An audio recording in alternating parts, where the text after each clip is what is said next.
All right. Welcome back, students. We're going to be talking about Chapter 11, which is all about the complex numbers. To start with, we're going to describe the complex plane. So a quick little recall. So hopefully you guys remember the definition for the imaginary number I, which is the square root of -1. And we say the set of complex numbers then are the objects of the form a plus bi such that a and b are just real numbers and I is this imaginary number that's equal to the square root of -1. So for example, 7 is a complex number because we can write it as 7 plus 0i. Or 4i is a complex number because we can write it as 0 plus 4i. Or things like 6 plus 2i are complex numbers because we can write them as just 6 plus 2i. So like for example, this is a is 7, b is 0. In this situation, we call these guys real numbers when b is 0. Here, a is 0 and b is 4. In this case, where the a part is 0, we call those kind of numbers imaginary. And here, a is 6 and b is 2. When both a and b are non-zero, we call these things complex numbers. So technically, all of these are complex, but we have more specific names. So when the b is 0, we call those real numbers. When the a is 0, we call those pure imaginary numbers. And when neither a or b is 0, we call those simply complex numbers. So when we plotted real numbers, way back in elementary school, we just plotted real numbers number line. So like if I was graphing the number 6, I would just do 1, 2, 3, 4, 5, 6, and then put like a little dot on the number line. Because a real number has only one part to it, we can graph them on a one-dimensional axis, so just a number line. A complex number has two parts, though. It has an a part, which we call the real part, and the b part, which we call the imaginary part.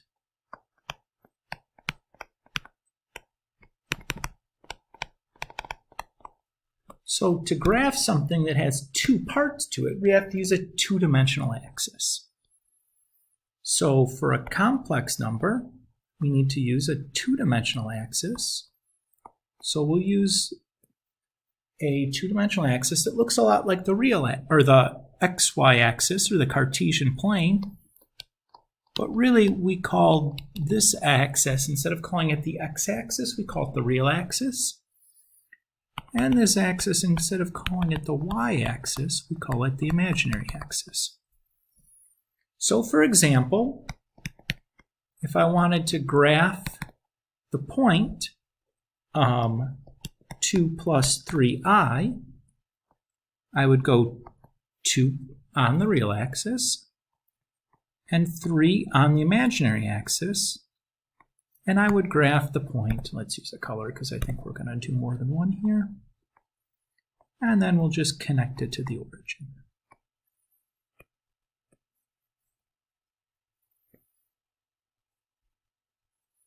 What if I wanted to instead plot the point 1 minus I? Well, we're going to go 1 on the real axis and -1 down on the y-axis. So 1 on the real axis and 1 down on the imaginary axis.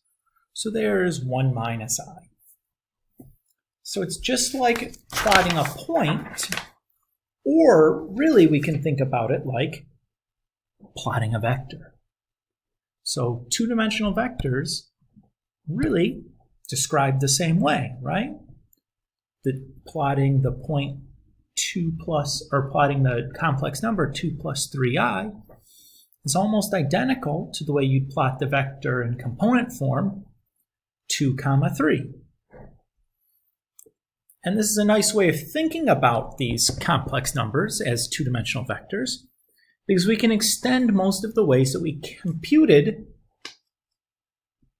our two-dimensional vector and use those same ideas to deal with complex numbers. So for example, if I wanted to add the complex numbers 2 plus 3i plus 1 minus I would just add the real components together and then add the imaginary component together, just like I added vectors, where I add the x component together and added the y component together. Really just the same exact thing. Isn't that really nice? Pretty neat. So that makes life very, very easy. What if I wanted to know the absolute value of the complex number? So we don't use the word absolute value because we're working in a two-dimensional system. Oftentimes we're going to use the word modulus instead. And the letter we use to represent the modulus for a complex number, we use the letter R. But it's basically the absolute value of a complex number. But how do we do that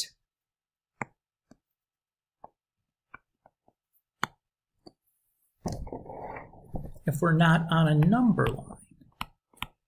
Well, remember that when we had like the absolute value of 7, we said was just the distance from 7 to the 0 on the number line.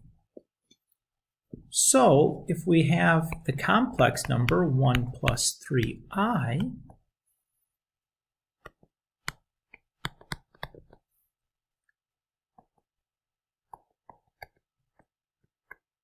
what we want is the distance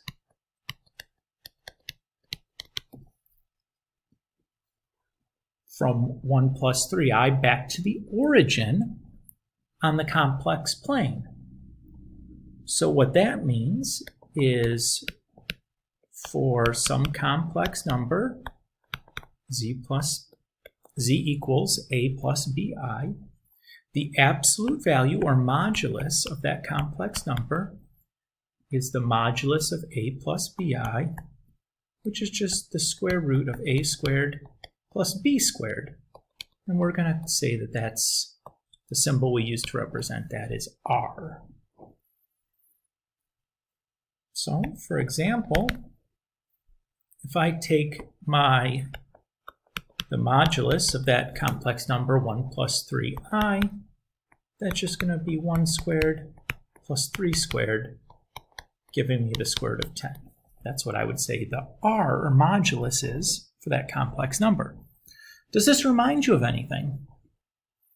Sure as heck looks like the magnitude of a two-dimensional vector, doesn't it? Where I want to find the magnitude of the vector, two-dimensional vector in component form x comma y. Well, it's the square root of x squared plus y squared. Pretty neat. What if instead of looking for that distance r, I wanted the angle that vector makes? Well, we have a name that we give this. So the name that we give to that angle is called the argument, and the symbol we use to represent that is theta. So this is just the angle of rotation.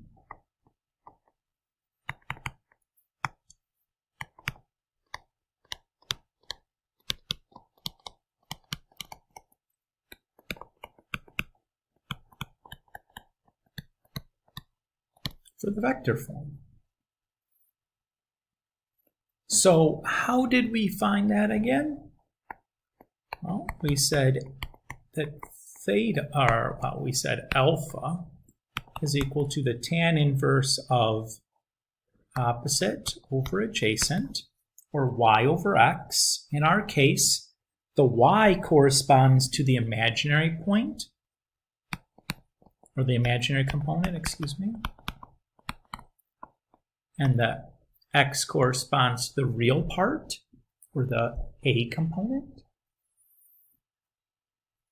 And then I can say theta is equal to some multiple of 180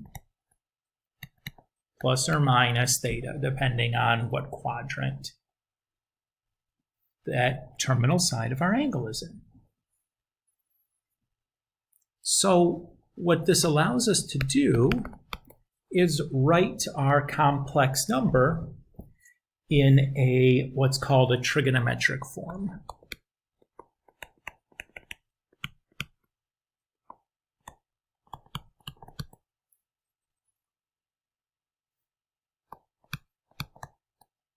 So the trigonometric form of a complex number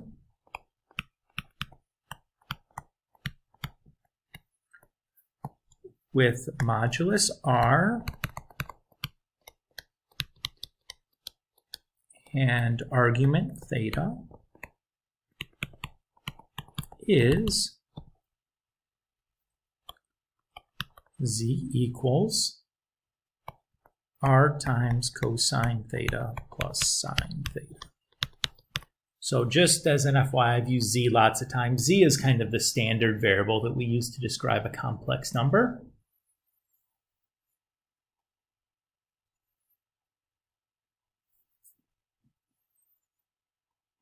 So what does this imply? This is equivalent to saying that the A is going to be, oops, forgot that. That's I sine theta. My apologies. That the A then is R cosine theta, and the B is R sine theta.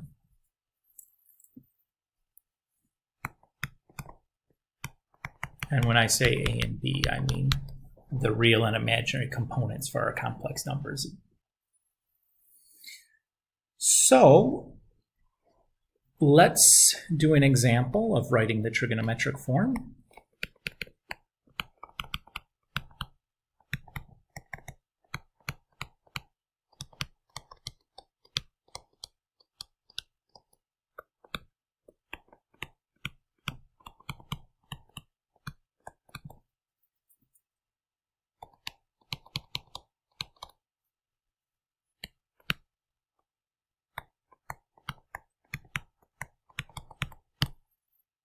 Okay, so let's write the trigonometric form for the complex number -2 plus 5i when 0 is less than or equal to theta, which is less than 2 pi. Why do you suppose we have this extra requirement on the argument for our complex number? Well, the reason is, just like we had for vectors, you can have lots of vectors that describe the same location as long as they have coterminal angles. So what we're saying is we're going to make sure that there's really only one answer to this question, because if we don't have that requirement, you'd have an infinite number of answers where you could use any theta that was coterminal to the theta that you found. This allows us to get one specific answer. Okay, so what we're looking for is we want a way to write our z as r times cosine theta plus I times sine theta. So to do that, we need to find r, and then we need to find theta. So remember that r is equal to the square root of a squared plus b squared. So in this case, our a is -2 and our b is +5.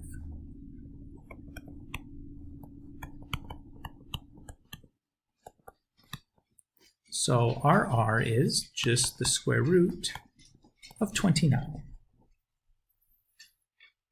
Next thing that we need is we need to find our angle theta. So remember that alpha is equal to tan inverse of the absolute value of b over a. So when I fire up my calculator here, I'm going to turn this on, and first thing I want to check is my mode. Definitely want to make sure that I'm in radian mode, since I'm looking for an angle between 0 and 2 pi. So I'll do tan inverse of 5 over 2, which is just the absolute value of the 5 over -2, which gives me about 1.19. Now recall the location that we're looking for should be 2 over and 5 up. So we're looking for that angle here. Remember that the x-axis is 90 degrees, or pi over 2, and pi is about 3.14.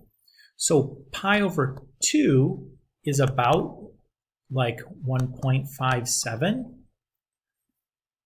And this is definitely less than that, right? So what we found is this angle alpha. So our angle theta is going to be 180, or I'm sorry, pi minus alpha.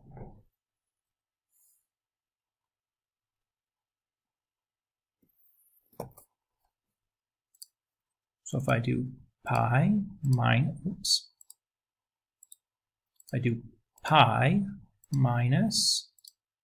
that previous answer, I get 1.95.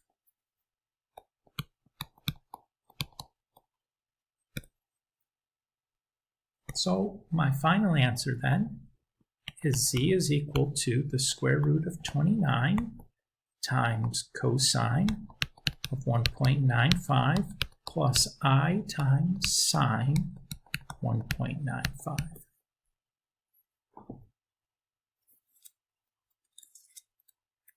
And that's that. Okay, so that completes this section. For your homework, I'd like you to do 1 through 40. Now, I know that sounds like kind of a lot, but most of these are very, very straightforward, like plotting things on the complex plane or adding two complex numbers together, you know, or writing these things in trigonometric form like we just did. So they shouldn't be too bad.